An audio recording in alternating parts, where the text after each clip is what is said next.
Let me start at the beginning. I always was an overweight child growing up in Dubai, and I think when I went to Bangalore for university and high school, I lost all the weight because I ended up in a Jesuit hostel, and their idea of increasing the quantity of food was to add 2 more buckets of water to the sambar or the stew. I came back to Dubai, went back into a sedentary lifestyle. My life was all about my work, and since I worked on commissions only, I decided to work weekends. I worked long hours. I ate at random hours. I ate the wrong kind of food, whatever was easy, whatever was quick. I think my idea of workouts and exercise at that point in time was more around playing basketball once a week and then spending the rest of the week recovering from that one game. So when we got married, Sangeeta and myself, I was 134 kilos. In the course of the 2 or 3 years after, I decided I needed to lose some weight. I went on a controlled calorie program and I started working out, and I dropped about 30 kilos and I injured my knees and I put all the weight back on. And we went through this process back and forth a couple of times. And then we had my daughter Leah in 2011. And I noticed one thing that constantly happened was that Sangeeta had more energy to play with Leah, who was really active, than I did. I would get exhausted by just tying my shoelaces, to be honest. And I really thought I needed to make this change. And to be honest, I thought at the time what I was going to do was to take a shortcut and have a gastric sleeve done, a bariatric sleeve as they call it.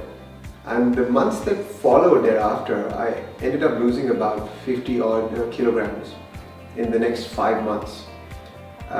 After which, I realized that my body could now move more freely, and I decided to get into workouts and training, and it began with 30-minute workouts twice a week in our garden, and then it moved to 3 times a week. Then we increased the intensity to 45 minutes. Then we went from there to a gym, and from there to CrossFit, and from there to ultra running, and then triathlons.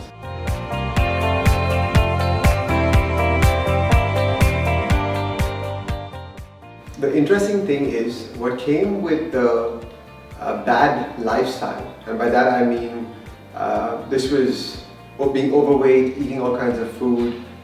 It kind of went hand in glove with me working long hours as well. I remember my typical day in my office used to be 4 2-hour meetings, pretty much back to back. My office used to be set up like a doctor's practice where we had a waiting room, and a client came and waited till I finished my preceding meeting, and as soon as I finished, the next one began. And after I was done with those 4 meetings a day, roughly about 6 days a week, I then had to take care of the rest of the business. So at one point again, I reached a situation where I had acid reflux and a loss of voice and a host of issues with my health. Over the course of the next 3 years after I sold my business, I again relooked at what was important to me as an individual, the type of clients I wanted to work with, and what were the other goals I wanted to achieve in my life that would allow me to lead a whole person life. And one thing that came out to me was I wanted to be involved in a lot more adventure-based sports. At the same time, activities that could challenge me, not just physically but also mentally. And the concept or the idea of running an ultra marathon across the Sahara Desert for over 6 days in harsh conditions and over 250 kilometers sort of was planted in my head.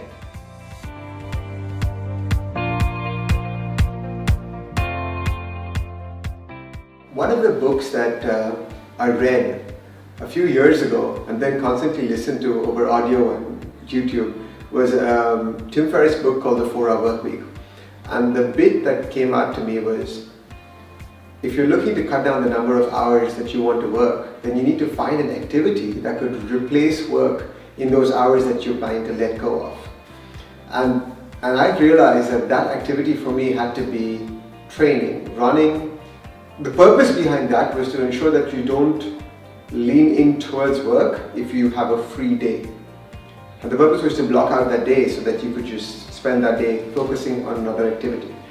So I decided to take up ultra running and running the Marathon des Sables and I cut out my Thursdays, and this allowed me to now focus on a 4-day work week, allowing me to be more efficient in the background with my clients, allowing me to have my most successful financial year of 2019 as well, and allowing me to complete the 250 kilometer ultra marathon across the Sahara Desert twice.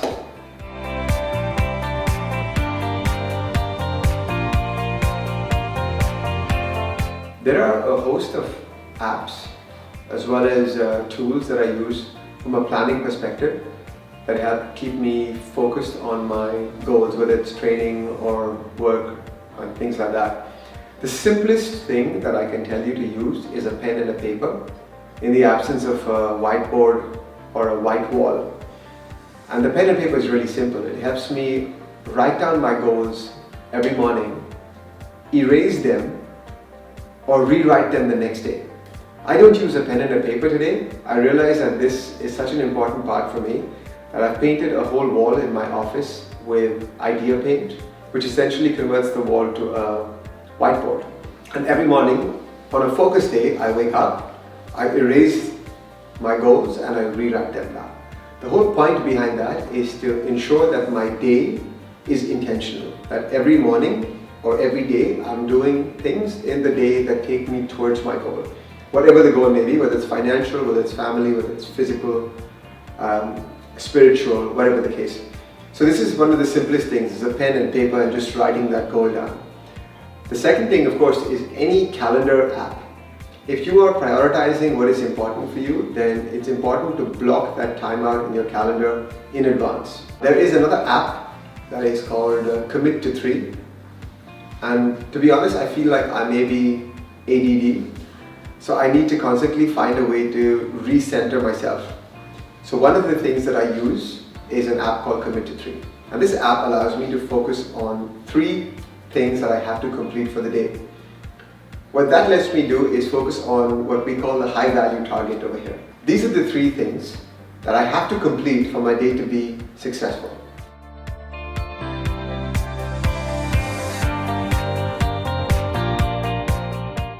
You know, we're all human at the end of the day.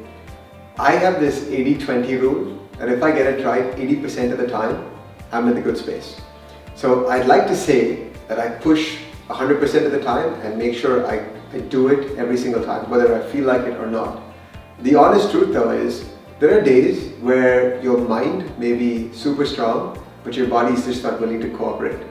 There are times when the weather is not in your control. Again, a good example of this would be, we had a red flag on the beach yesterday while I was supposed to go and do a 1-hour open water swim. Now, that is beyond my control. And this red flag got put on the beach at 3 p.m. and my swim was at 4:30 p.m.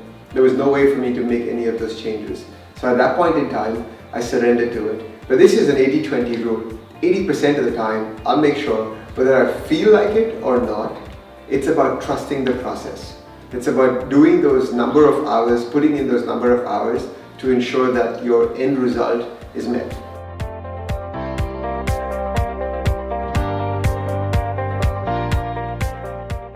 I think it's important to compartmentalize, but sometimes I feel that things that happen in the course of your day can actually encourage you to do more with the rest of it. For instance, when I'm having a tough day at work, for any reason, I find that going out for a workout actually helps me deal with it better.